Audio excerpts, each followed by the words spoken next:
So I've had no GP surgery for the whole of March, and we're now entering the second month, which is April. So I've had no GPs, which means no prescriptions, which means no way of getting referral to MSK Circle either. I went through most of March with brain zaps, electric shock sensations going off in my head because I was off my Cipralex antidepressant for major depressive disorder and BPD. And I was also off the duloxetine because I wasn't able to look through the backlog of pill boxes from pharmacy to you. So I also got electric shock. If you've ever put a square 9-volt battery on your tongue, that's what was going off in my head for nearly the whole of March 2023. And the East London Foundation Trust would only give me 10 days worth of duloxetine, Cipralex, and sleeping aid antihistamine.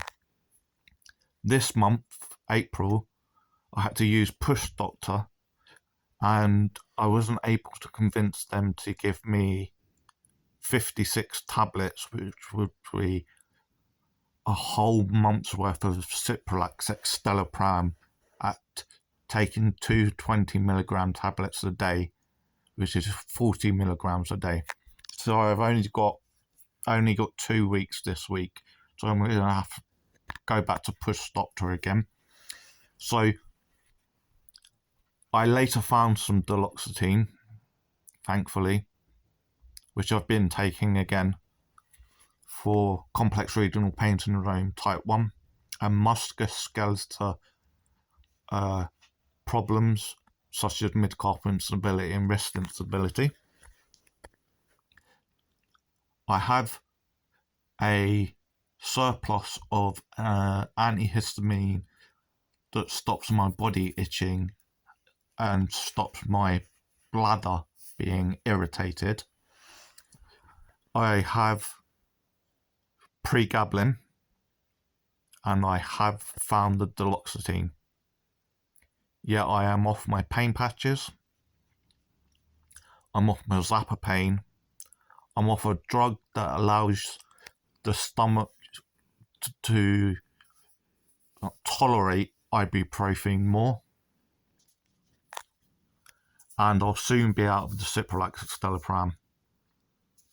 I find out Monday from Caldwell Medical Centre general practice manager whether they are going to accept me as a patient, whether it's video calls only and prescription applications done by online only.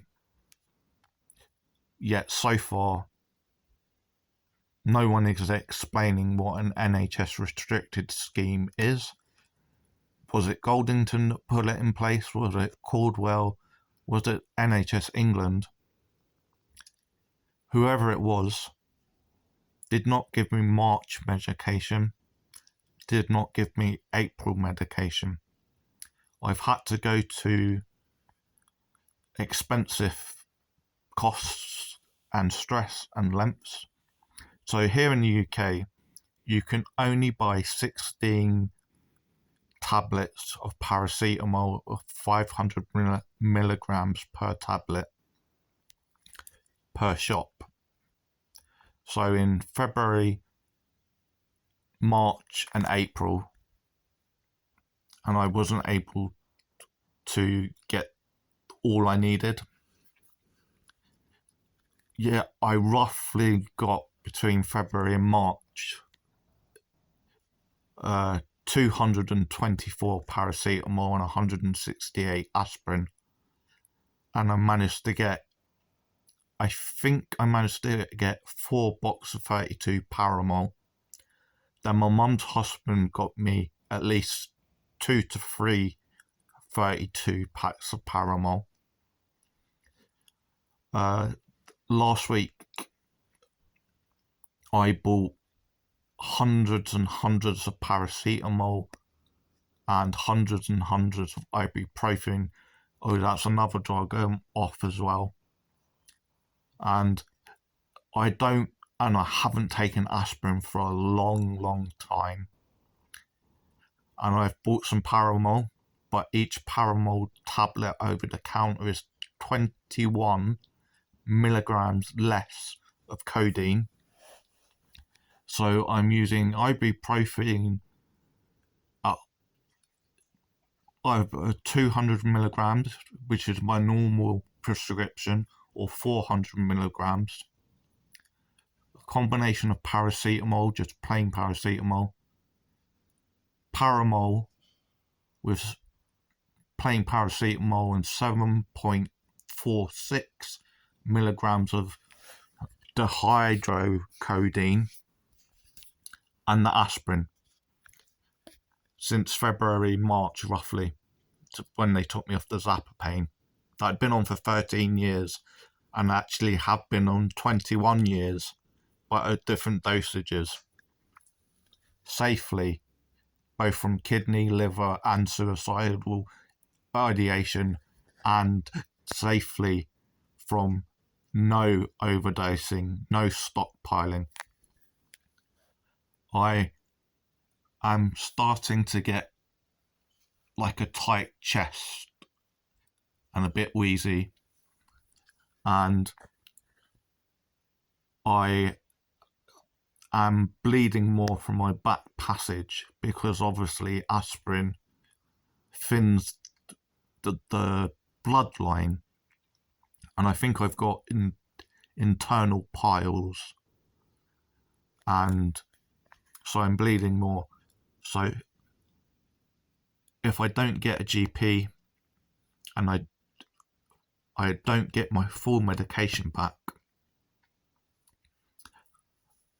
I will get more increased pain when I stop the aspirin too, because I won't be able to use the aspirin long term. So I've gone without several medication since March.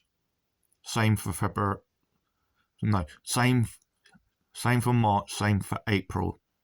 And I've been off Zappapain, which I'd been on 224 a month for 13 years, safely from a kidney, liver point of view, safely from a suicidal point of view, safely from a non-abusive using I don't stockpile.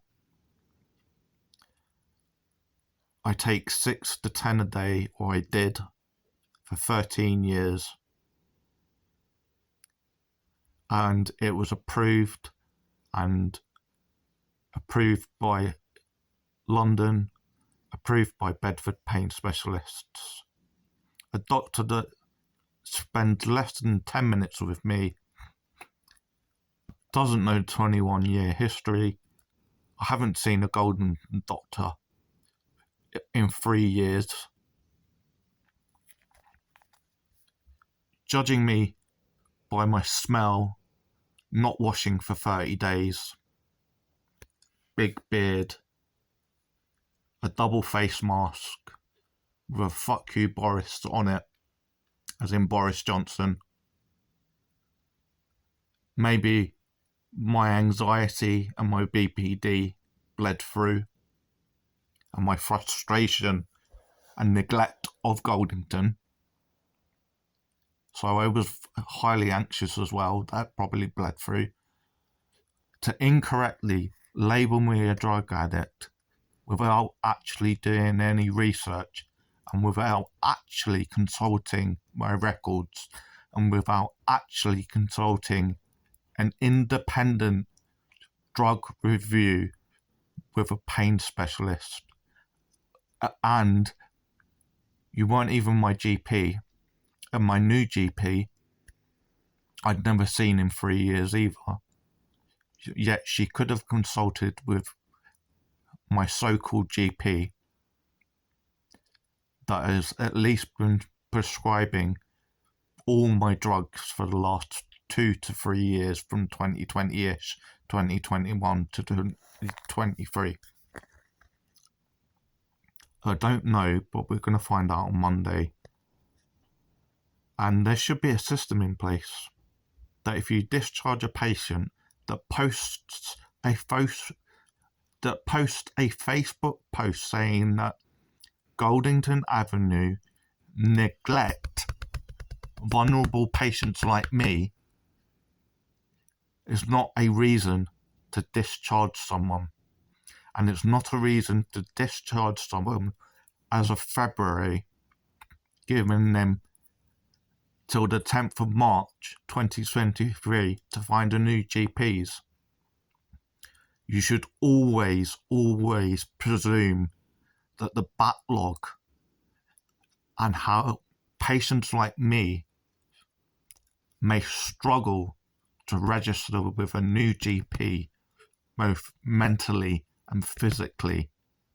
You should always send 1, 2, or 3 months prescription to the linked chemist or pharmacy the patient you're discharging, so they do not go through brain zaps and electric shock, increased pain, effects on the body, effects on brain, effects overall.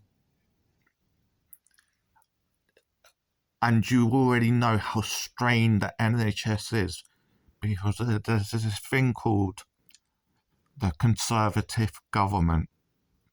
They've hated the NHS since it was made in World War II.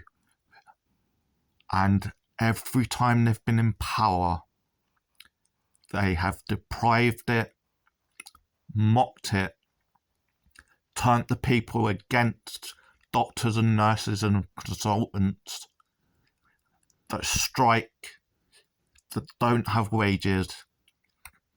NHS staff have been found to sometimes have to use a bloody food bank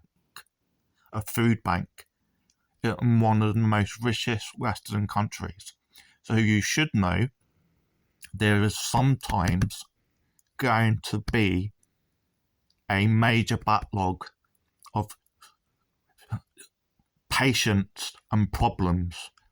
And when you discharge a patient for whatever reason, you should give 1 to 3 months full medication, because for the entire month of March 2023 and the entire month of April 2023, I've had no official ibuprofen, no official pain patch, no official sleeping tablets, no official antihistamines, no official pregabalin, no official Zapapain, no official duloxetine, no official Cipralex Citalopram for the entire month of March 2023 and April 2023.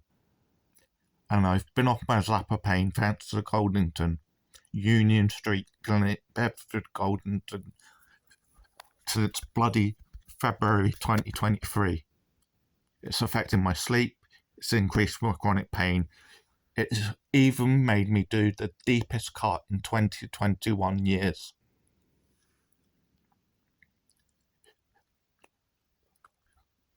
If you do not get to know your patients and how much they cannot cope, and if you're not going to understand what borderline personality disorder is and how it affects different patients differently, and you're not going to learn what major depressive disorder is, and then you combine that with chronic pain, you combine that with not bothering to care about me, and then you discharge me like this, it's ridiculous.